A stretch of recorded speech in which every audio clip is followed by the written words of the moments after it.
In this lesson, we're going to be focusing on knowledge management systems.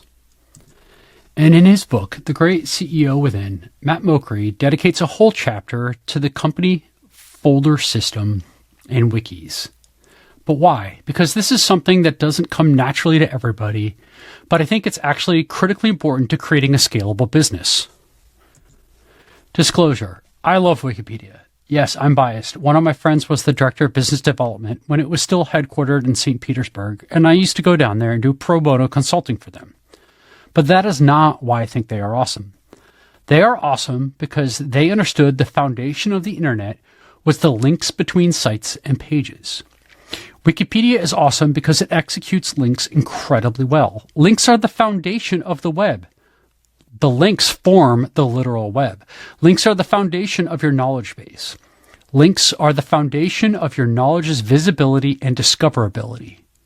Whatever system you use, linking is the heart of a good knowledge-based system. Knowledge-based systems can almost be called the no dedicated tool. Yes, there are dedicated knowledge bases and wikis. We will have a cheat sheet for them at the end of the lesson.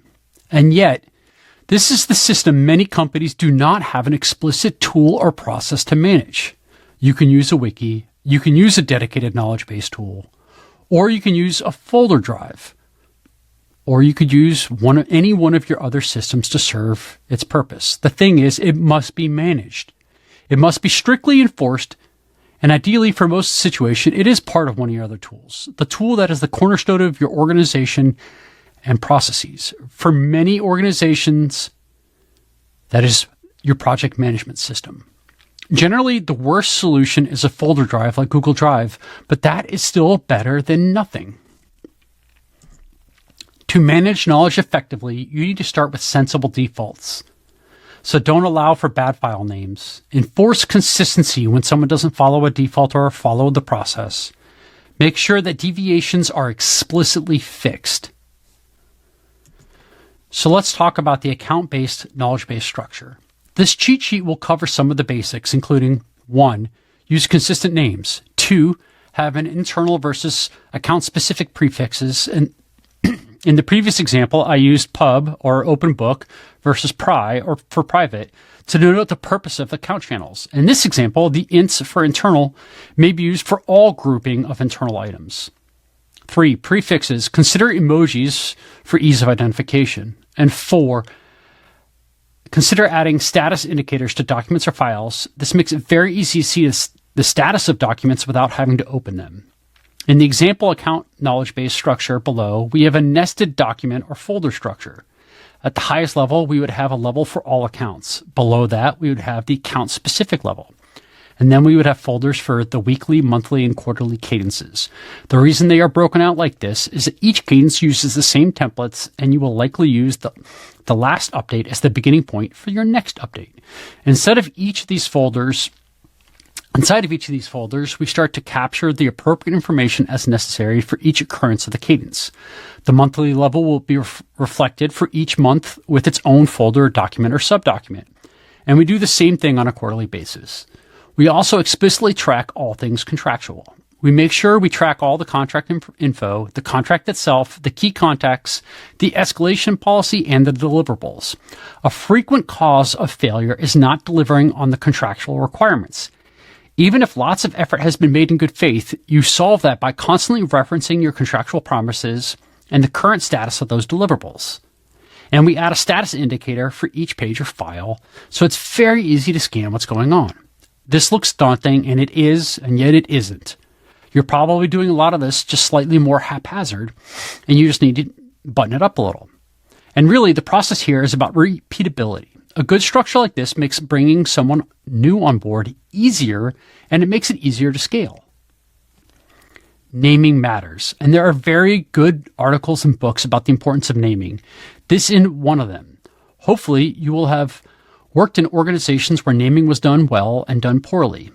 One of my clients had what appeared to be a good file naming structure, but it was repeated in each client without variation. And because of that, when you were trying to search through the system, it became much, much harder to find the appropriate file.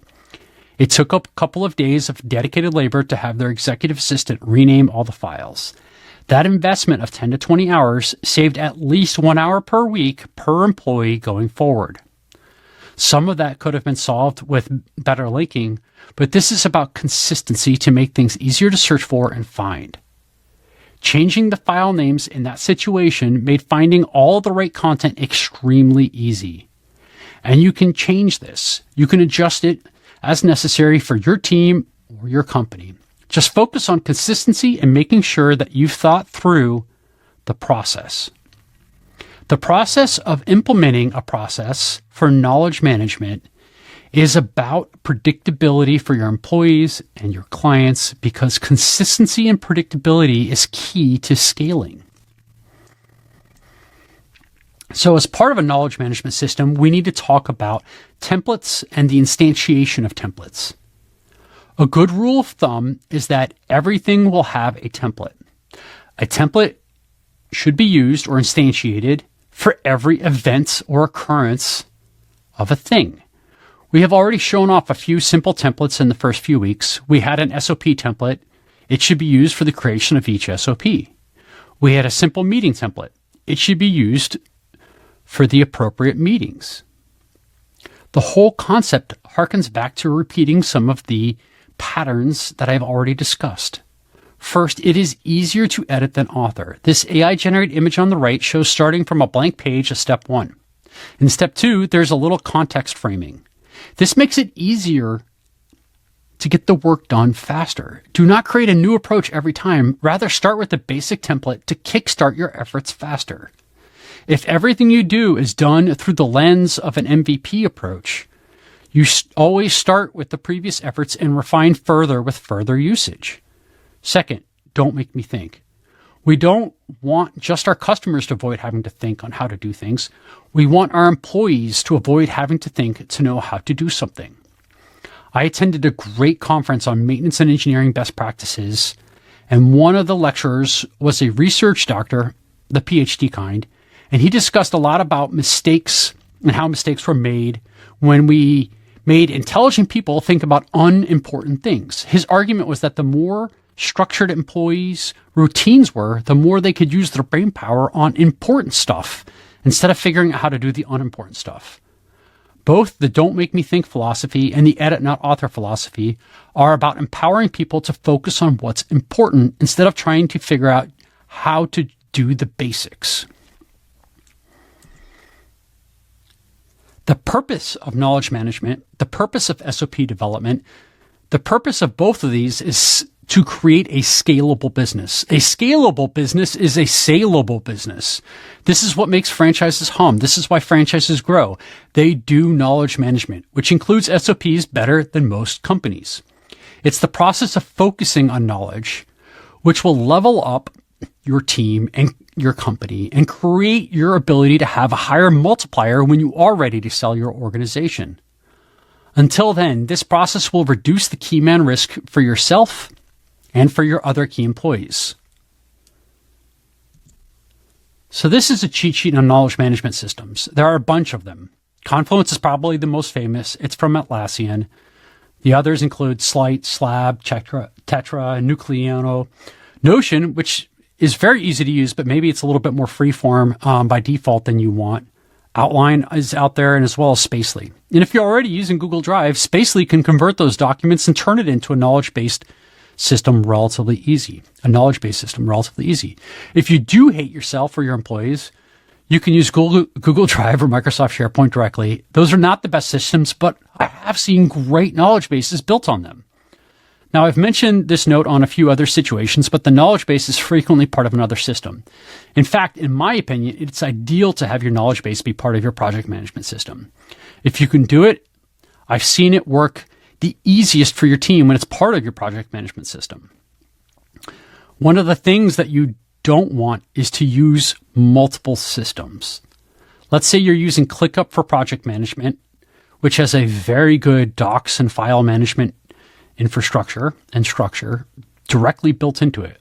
If you're using ClickUp for the vast majority of your departments, and then if you're a SaaS company and you have Confluence for your technical teams and your product teams are using Confluence, what you want to avoid is having multiple systems of record that serve the same purpose unless they're critically necessary.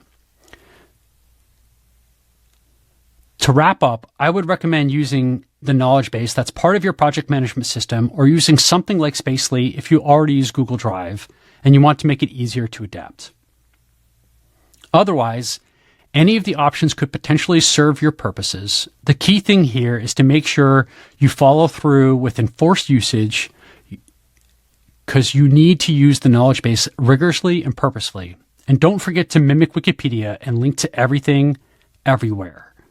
Thank you, and have a nice day.